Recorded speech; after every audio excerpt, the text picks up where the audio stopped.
bien-aimé de Dieu, imaginez un moine anglais, plutôt calme, qui décide d'aller évangéliser les Germains.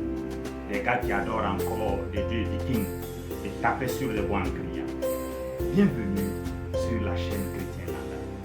Aujourd'hui, nous allons parler de Saint Boniface, l'homme qui a littéralement coupé l'arbre préféré de Thor et qui a fini par convertir toute l'Allemagne.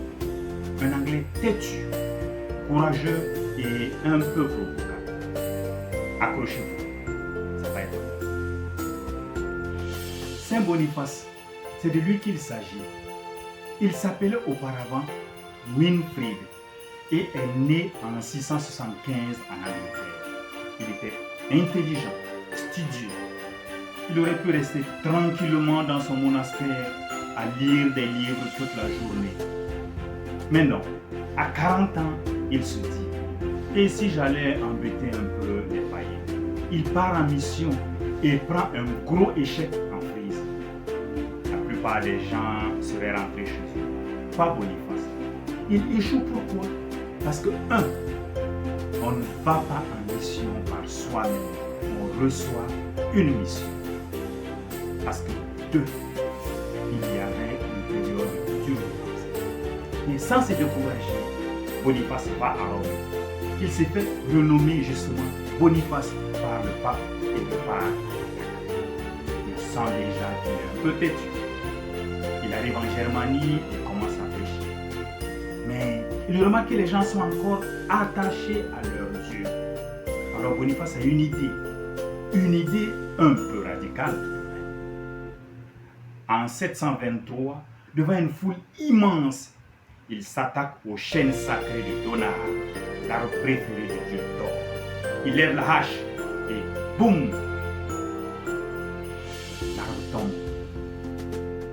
Les païens s'attendent à ce que Thor le foudroie sur place. Mais rien ne se passe.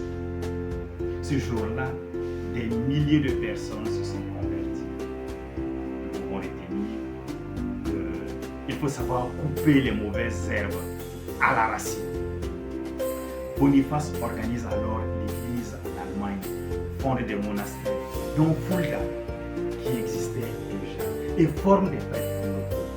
Il devient archevêque et travaille main dans la main avec le roi. Alors qu'il était bien installé, il s'en va encore en mission, alors qu'il a dépassé 80 ans. Décidément, ce saint n'aime pas rester sur place. Alors que tout semble bien se passer pour lui en Allemagne, il décide d'aller encore en mission, à Frise justement, là où il a connu un échec.